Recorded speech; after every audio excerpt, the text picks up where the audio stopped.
क्या है आध्यात्म? दर्शन, चिंतन धारा, विद्या या संस्कृति की परंपरागत विरासत। आध्यात्म दर्शन यानी जीवन का शाश्वत सत्य। मानव जीवन से जुड़े शाश्वत सत्यों को जानिए और समझिए उपासक डॉक्टर सोहन राज तातेड़ से हमारे खास कार्यक्रम आत्मविज्ञान में। आत्मविज्ञान यानी सही दृष्टि, सही सोच। भाई और बहनों, मातृशक्ति को नमन। चैनल 24+ न्यूज के विशेष आध्यात्मिक कार्यक्रम आत्मविज्ञान, साइंस ऑफ द सोल में आपका हार्दिक स्वागत है, अभिनंदन है, सत्कार है। हमारे इस कार्यक्रम को हमने डिजाइन किया है सही दृष्टि, सही सोच, राइट विजन, राइट थिंकिंग। उसके आधार पर हम आपको सत्संग कराएंगे, हम आपको निष्कर्ष पे ले जाएंगे कि आपका स्वरूप क्या है, आप कौन हो, आप कहाँ से आए हो, आपको कहाँ जाना है, सनातन सत्य क्या है, कुदरत का कानून क्या है, इस जगत को चलाने वाला कौन है। ये बड़े बड़े विषय जो है हमारे से जुड़े हुए हैं। क्यों कि जो स्वयं का सुधार संसार की सबसे बड़ी सेवा है। हर व्यक्ति स्वयं का सुधार कर देता है तो संसार ऑटोमेटिकली सुधर जाता है। तो इसी क्रम के अंदर आज का जो हमारा विषय है वह है बंध मोक्ष। बड़ा सुंदर विषय है। बंध का मतलब है कि बांधे रखना। रस्सी से बांध लेते हैं, बेल्ट से बांध देते हैं, किसी भी चीज को, जैसे हम गाय को जो है खूंटे से बांध देते हैं, जो है जब शादी हो जाती है स्त्री पुरुष बन जाते हैं, और हम नौकरी के अंदर एग्रीमेंट कर देते हैं, MOU कर देते हैं तो हम बन जाता है। एक देश दूसरे देश से एग्रीमेंट कर लेता है तो वो बंधन हो जाता है। तो बांधने वाला तत्व है वो बंध कहलाता है। ये लौकिक भी हो सकता है, ये पारलौकिक भी हो सकता है। तो बंध का मतलब होता है बांधना, तो टाई अप, आपस के अंदर जोड़े रखना। तो मैं जिस बंध की बात ये कर रहा हूं वो बंध ये है कि जो हमारा कर्म शरीर है, हमारे जो कर्म है उसको आत्मा के साथ किसने बांध रखा है? बंध तत्व ने बांध रखा है, क्योंकि ये दोनों विपरीत है। ये तो अमूर्त है और ये मूर्त है। ये वर्ण गंध रस स्पर्श वाला है और ये शुद्ध परमाणु चेतनामय पिंड वाला है। देखिए, मूर्त और अमूर्त दोनों साथ में जुड़े हुए हैं, मिश्रण है। इसका भी अस्तित्व त्रैकालिक है, इसका भी अस्तित्व, पुद्गल का भी अस्तित्व त्रैकालिक है। परंतु अनादि अनंत काल से ईश्वर को भी मालूम नहीं कि दोनों कब जुड़े हुए हैं। पर प्रश्न ये, जुड़े हुए तो हैं, पर इनको जोड़ने वाला कौन है? इनको जोड़ने वाला जो फेविकोल है वो बंध कहलाता है। और ये बंध इतना मजबूत है, कई बार हम रीफ नॉट दे देते हैं। तो रीफ नॉट देने के बाद के अंदर एक लकड़ी के ऊपर दूसरी लकड़ी से जोड़ते हैं, एक वस्तु को दूसरी वस्तु से जोड़ करके रीफ नॉट दे दी तो वह वस्तु कहीं नहीं जानी। डॉक्टर ने पक्का पट्टा बांध दिया तो हम कहीं पर भी जो है हिल डुल कर नहीं जा सकते, क्योंकि वो पक्का बंधन है। तो ये फेविकॉल इतना मजबूत है, जैसे कि सनमाइका के ऊपर फेविकॉल लगाया जाता है और खाती फेविकॉल लगा के ऊपर सनमाइका चेप करके और उसके ऊपर जो है हिलाते हैं तो इतनी चिपक जाती है कि वह ठोस हो जाती है एक तरीके से। तो वो हमारा ये कर्मों का जो बंध है, वह कर्मों का जो जोड़ने वाला बंध कहलाता है। ये बंध जो है हमको रुलाता है, ये हमारा हितैषी नहीं है पर अहितैषी है। अब क्या किया जाए? हितैषी अहितैषी दोनों होते हैं। ऐसा कभी नहीं होता है कि हमें हमेशा हितैषी मिलते हैं। हमारा जो हृदय है वह कुरुक्षेत्र है। इसके अंदर अच्छे भाव भी चलते हैं, बुरे भाव भी चलते हैं। बुरे भाव है हृदय में वो जो है वो कौरव है, अच्छे भाव है पांडव है। जैसे कि कुरुक्षेत्र के अंदर महाभारत हुआ था, तो महाभारत क्या है? कौरवों पांडवों का युद्ध है। ये महाभारत हर क्षण हमारे हृदय में होता रहता है, हर क्षण हमारे घर में होता रहता है। हमारे हृदय में क्या होते हैं? कभी बुरे विचार आते हैं, कभी अच्छे विचार आते हैं। जो अच्छे विचार देने वाला है वो हमारा आत्मा है और बुरे विचार देने वाला है ये हमारा कर्म शरीर है, क्योंकि पूरा बुरा है। जो बुरा होता है वो बुरा ही देगा।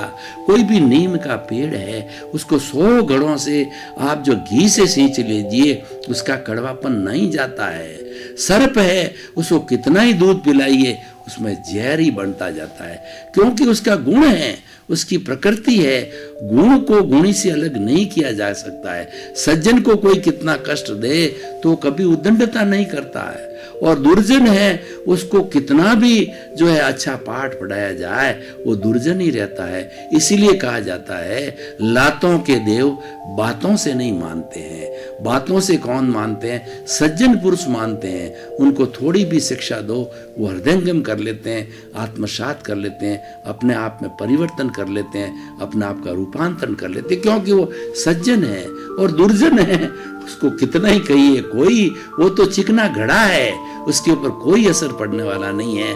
तो ये हमारा जो कर्म शरीर है वो दुर्जन है, और इसको बांधे रखने वाला वो भी इसका साथी दुर्जन है, बंध है। इस बंध को हमें तोड़ना है।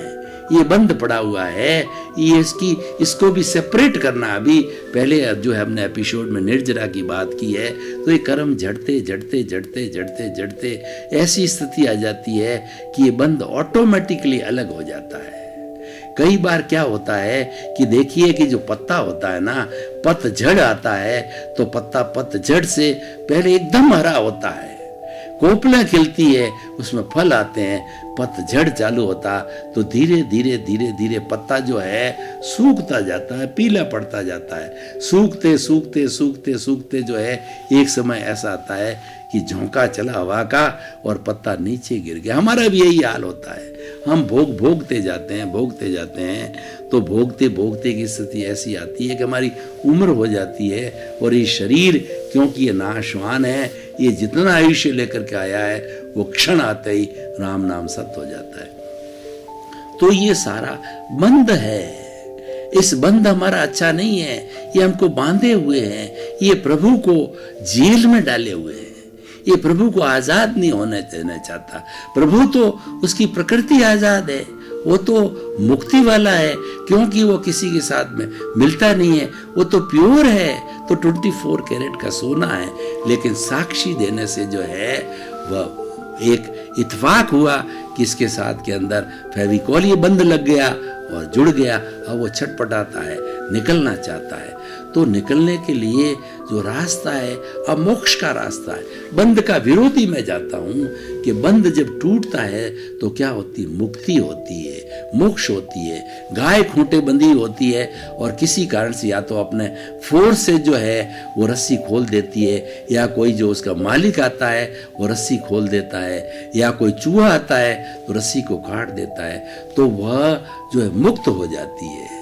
तो मुक्ति का मतलब आजाद होना, बंधन का मतलब प्रतंत्रता, मुक्ति का मतलब स्वतंत्रता। कि हमारा देश आजाद हुआ तो क्या हुआ कि हम अंग्रेजों की दास्ता से मुक्त हुए। और 1857 के अंदर 1757 में ईस्ट इंडिया कंपनी आई थी व्यापार करने के लिए। साल भर 100 साल तो उसने हमारे साथ में अच्छा व्यवहार किया, क्योंकि उसको व्यापार करना था, उसको माल बेचना था और हमारे से बना के रखा।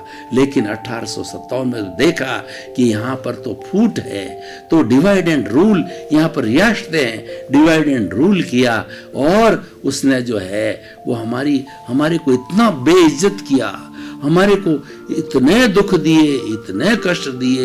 ये काले हैं, हमको इंडियन डॉग बोला, हमको पढ़ने नहीं दिया, हमको उनका क्लर्क बना के रखा, हमें उच्च नौकरियां कितनी हैं। आप 1857 से लगा के 1947 का गदर है, वो क्रांति को पढ़िए, आपको पता पड़ेगा कि कितने कितने हमारे लोगों ने जो हम आजाद हुए हैं उस मुक्ति को प्राप्त करने के लिए हजारों हमारे भाइयों ने, उसमें हिंदू और मुसलमान का फर्क नहीं था, जाति का फर्क नहीं था, हिंदू और मुसलमान भाई भाई की तरह रह करके। लेकिन क्रिश्चियन ने कभी भी हमें भाई नहीं समझा। हिंदू मुसलमान भाई भाई रहे और आज भी भाई भाई है। लेकिन हमारी जो गोरे लोग आए उन्होंने हमारे को तिरस्कार भाव दिया, कभी भाई नहीं समझा, हमको दास समझा, और हम परतंत्र रहे, 200 वर्ष उनकी गुलामी करते रहे, उससे आजाद हुए। ये मैंने बात क्यों की कि हम भी आजाद होना चाहते हैं। ये भीतर बैठा प्रभु आत्मा है, वो आजाद होना चाहता है और वो आजाद मोक्ष की प्रक्रिया है। मोक्ष एक अवस्था है। मोक्ष अवस्था में क्या होता है कि ये जो हमारी आत्मा है, अभी तो शरीर ही है, ये बद्ध आत्मा है। दो तरह की होती हैं, एक बद्ध आत्मा होती है और मुक्त आत्मा होती है। बद्ध आत्मा के साथ कार्बन शरीर होता है तो 5 तरीके के शरीर धारण कर लेती है। कौन कौन से? जो सबसे पहले औदारिक शरीर है, ये सामान्य हमारे प्राणियों के होता है, एक इंद्रिय से पंचेंद्रिय। और वैक्रिय शरीर होता है, नरक गति और तिर्यक गति वालों के होता है। तो इसलिए औदारिक, वैक्रिय। तीसरा आहारक शरीर। एक आहारक शरीर जो है टेलीपैथी है। वो क्या करता है पुराने जन्म में कि शिष्य 1000 किलोमीटर दूर बैठा होता है लेकिन रिद्धि सिद्धि का ज्ञाता होता है, वो दुरुपयोग नहीं करता है। एक छोटा सा पुतला आहारक शरीर बना करके अपनी जो भ्रांति होती है उसको झूठ नहीं बोलना होता है। किसी ने प्रश्न किया होता है, उसका जवाब नहीं दे सकता है। आहारक शरीर में अपना प्रश्न है या गुरु के प्रति भक्ति की जो भावना है वह गुरु को आहारक शरीर छोड़ता है। वो फुल स्पीड से, वो एरोप्लेन की स्पीड से जो है जाकर के और गुरु के पास जाकर के नतमस्तक होकर के आहारक शरीर पलक झपकते ही वापस जो शिष्य को जो है उसका जवाब मिल जाता है और शिष्य जवाब दे देता है अपलक रूप के अंदर। ये आहारक शरीर होता है, ये रिद्धि है, सिद्धि है। तो इसीलिए हमारा जो है औदारिक शरीर, वैक्रिय शरीर, आहारक शरीर और तेज शरीर। ये बात मैं क्यों कर रहा हूं? आपको बोर नहीं कर रहा हूं, आपको बता रहा हूं कि ये 5 तरीके के शरीर होते हैं। 5 तरीके के शरीरों से मुक्त होना अशरीरी कहलाता है। और 5 तरीके के शरीर कब तक रहते हैं और उनका क्या क्या फंक्शन है ये मैं बताना चाहता हूं कि नारकी और तिर्यंस के जो जीव होते हैं, जन्म लेते ही जो नारकी के जीव है, हमारी सुराही होती है। सुराही का मुंह छोटा होता है और पेट बहुत लंबा होता है जिसमें पानी भरा होता है। तो सुराही के अंदर बहुत बड़े कंटीले जो है शूल लगे हुए होते हैं। सूलों के भीतर से निकलना होता है। इतना कष्टदायी उनका जन्म होता है और वो जन्म लेते ही युवा हो जाते हैं क्योंकि उनका शरीर कपूर का है। उनका शरीर जो है वो विस्फोट के साथ खत्म होने वाला, जलने वाला नहीं है। कपूर क्या होता है? तुरंत जल जाता है, मोम टाइप होता है।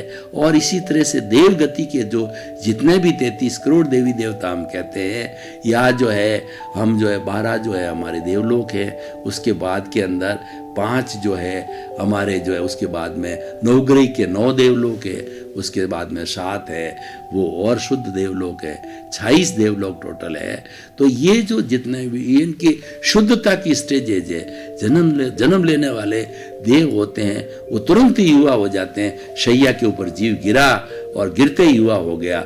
उसको किसी माँ बाप का जो है मैथुन और उसकी आवश्यकता, जो रज और शुक्र की आवश्यकता नहीं होती, इसी से नारकी को आवश्यकता नहीं होती, इस तरह समोचम जीवों को आवश्यकता नहीं होती है। और ये पंचेंद्रिय के जो अंडज पोतज है उनको आवश्यकता होती है। तो मैं ये बता रहा था कि ये और एक तेजस शरीर होता है। हमारे मुक्ति के पहले पहले किस किस को हटाना है? हटाना ये है कि ये जो शरीर, जो ग्रॉस बॉडी दिखाई दे रही है, जिसको कि मैंने बताया कि जो है वो आपका औदारिक वैक्रिय आहारक दिखाई नहीं देता, वो तो रिद्धि सिद्धि वाला होता है। तो औदारिक वैक्रिय आहारक तेजस शरीर होता है।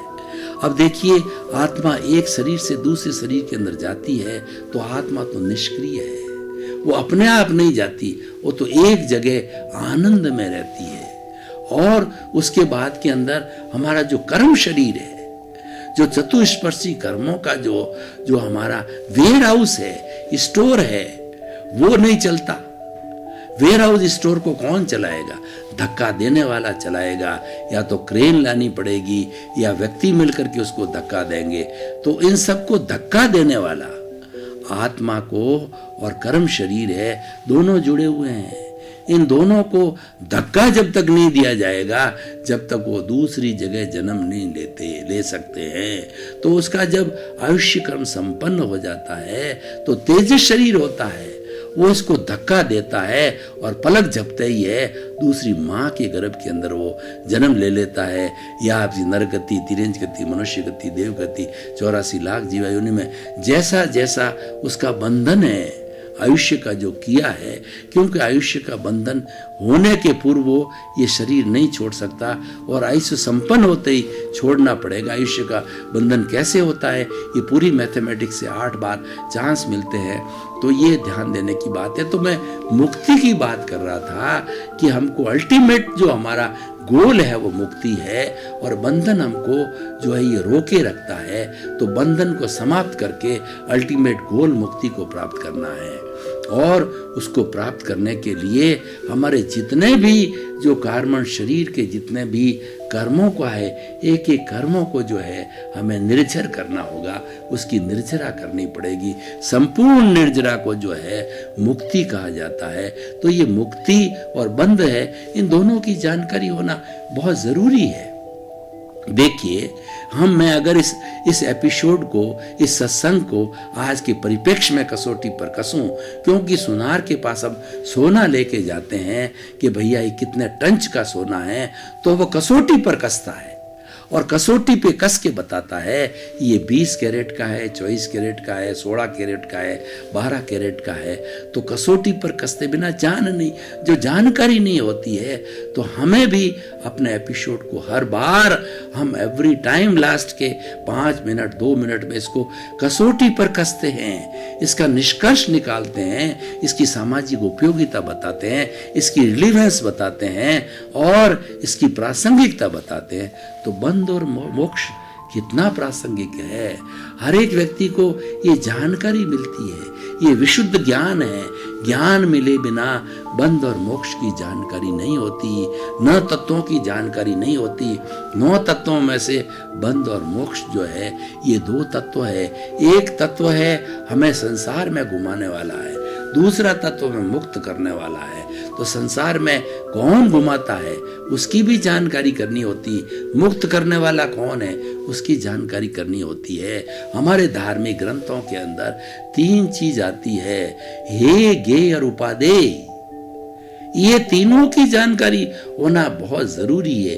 गे का मतलब होता है अच्छे बुरे दुनिया के अंदर जितने भी बातें हैं, जितने भी हमारे परमाणु हैं, उन सब की जानकारी, जितने भी विद्याएं हैं, चाहे लौकिक विद्या है, चाहे पारलौकिक विद्या है, चाहे मुक्त कराने वाली है, चाहे बंद कराने वाली है, सब की जानकारी करने वाला ज्ञेय कहलाता है। क्योंकि हमारे सामने 2 पक्ष नहीं होंगे तो हम कैसे चुनाव करेंगे? चॉइस होनी चाहिए। तो जब हमने ज्ञेय किया, ज्ञेय के बिना चॉइस नहीं बनती है। ज्ञेय करते ही जो है हम चॉइस कर देते हैं, ये अच्छा है, ये बुरा है। अच्छा व्यक्ति हरेक ग्रहण करना चाहेगा, अच्छा भोजन हरेक लेना चाहेगा, अच्छी बात हरेक ग्रहण करना चाहेगा, क्योंकि मानव के पास विवेक है। विवेक के लिए कहा गया है विवेके धम्ममाइये, विवेक ही धर्म है।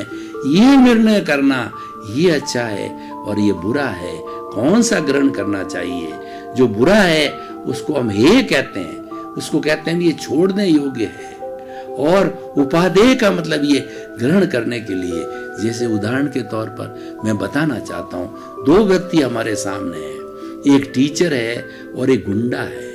गुंडा क्या करता है कि वह हमें धमकाता है कि मैं तुम्हारा पैसा लूट लूंगा, फिरौती की बात करता है कि तुम्हारे बच्चे को मैं आजाद करने के इतने पैसा दूंगा, धमकियां देता है, आतंक फैलाता है।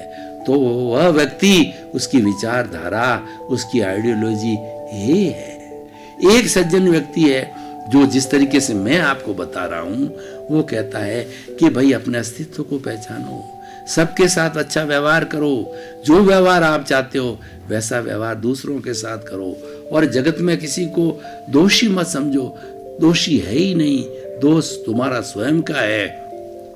कबीरदास जी ने क्या कहा कि बुरा जो देखन में चला और बुरा न मिलिया कोई, और जो दिल खोजा अपना और मुझसे बुरा न कोई। कबीरदास जी एक जो है पेन और कॉपी लेकर के निकले कि बुरे व्यक्ति कौन से, उसकी लिस्ट बनाने के लिए निकले। कबीरदास जी को एक व्यक्ति भी बुरा नहीं मिला, और जब खुद का हृदय टंटोला, खुद के अवगुणों को देखा, अरे सबसे ज्यादा दुनिया में तो बुरा मैं ही हूं, उससे उनको फायदा हुआ। ये उन्होंने नसीहत दी कि आप दूसरे की बुराई देखोगे, आपको क्या लाभ होने वाला, और बुराई आएगी। आपके भीतर कचरा पड़ा है, वो कचरा जो है और भरेगा। आप तो उसकी अच्छाई को देखो ना, उसकी अच्छाई भीतर आएगी, आपका कचरा साफ होगा, अच्छाई के से दुर्गुण हटेंगे, अच्छाई से आप अच्छे इंसान। जो ऐसी बात कर, ये उपादेय है। तो गे है और उपादेय, तो जो हमारा बंध है वो है, और हमारा जो मोक्ष है उपादेय है, क्योंकि हमारा अस्तित्व है, हमें प्राप्त करना है, वो हमारी मंजिल है, वो हमारा टारगेट है, वो हमारा लक्ष्य है, उस तक हमें जाना है। तो इसीलिए भाई और बहनों, ये सारी बातें क्यों की जाती है, सत्संग किस लिए किया जाता है कि आपका जो मस्तिष्क है, आपका मन है, उस मन को सच्चा ज्ञान देना। हमारा आत्मविज्ञान है, वो सच्चा ज्ञान दे देता है। अब आप उसको लेते हो या नहीं लेते हो, आपकी मर्जी है। हम तो गे बता देते हैं, ये रास्ता संसार को जाता है, ये रास्ता मुक्ति को जाता। उस रास्ते पर चलना ये कर्तव्य आपका है, क्योंकि मरे बिना स्वर्ग नहीं मिलता है। मैं स्वर्ग जाना चाहता हूं तो मुझे मरना पड़ेगा, बिना मरे मैं स्वर्ग चाहता हूं, ये भ्रांति है, ये रॉन्ग बिलीफ है। तो इसीलिए आप जब तक ग्रहण नहीं करोगे, कोई फायदा नहीं मिलने वाला है। हमारे शरीर में पेन हो रहा है, टैबलेट हमारे सामने पड़ी है, टैबलेट को देखने मात्र से पेन नहीं मिटेगा। उस टैबलेट को पानी से, दूध से किसी साथ लेंगे तो वो टैबलेट जो है हमारे ब्लड के अंदर घूम करके, सर्कुलेट होकर के उस स्थान तक उसके परमाणु पहुंच जाएंगे जहाँ पे दर्द हो रहा है। हम देखेंगे 10 मिनट, 15 मिनट, आधा घंटा, घंटा भर के अंदर दर्द विलीन हो गया, क्योंकि वो दर्द को काटने वाले परमाणु चले गए थे, वो एंटीबायोटिक गई थी, वो दर्द को हरने वाले परमाणु थे। तो मैं ये बात कह रहा था कि बंध और मोक्ष का ज्ञान हम लोगों के सामने रख रहे हैं, ये लोगों को लेना चाहिए। ये लेने से क्या फायदा होगा, आपका जीवन संतुलित होगा, आपके जीवन में अनुशासन आएगा, क्योंकि ज्ञान सबसे बड़ा तत्व है। ज्ञान जब व्यक्ति ले लेता है तब वो ज्ञानी बनता है। ज्ञानी पुरुष जो होता है वह समाज में पूजनीय होता है। ज्ञानी हमेशा आनंद में रहता है, हर परिस्थिति में वो आनंद मनाता है। इसलिए कहा गया है सदा दिवाली संत के और 12 महीने बसंत के। संत वह होता है, वो शांत होता है, क्योंकि उस पास ज्ञान होता है। वो जानता है कि जो कुछ मेरे साथ घटित हो रहा है, जो मेरे जीवन की फिल्म चल रही है, मेरे जो है उठने से सोने तक की 24 घंटे की फिल्म है, ये फिल्म कौन लेके आया? ये फिल्म मैं स्वयं लेके आया हूं। अच्छा भी आ रहा है, बुरा भी आ रहा है, तो उसके अंदर प्रतिक्रिया करूं। भाइयों, आपका बहुत बहुत धन्यवाद। आप जो ये आत्मविज्ञान कार्यक्रम देखते रहिए, ऐसे ऐसी अच्छी अच्छी बातें बताई जाती है जो आपके भीतर ज्ञान का प्रकाश करेगा। ज्ञान स्व पर प्रकाशक होता है, जैसे दीपक होता है, स्वयं का अंधेरा हटता है, बाहर का अंधेरा हटता है।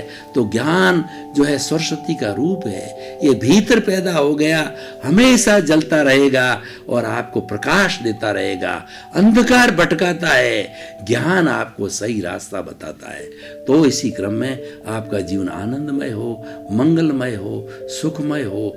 खूब आप जो है आत्मज्ञान प्राप्त करके सिद्ध बुद्ध मुक्त बने। आपके प्रति मंगल भाव। आत्मविज्ञान में आत्मविज्ञान यानी सही दृष्टि, सही सोच।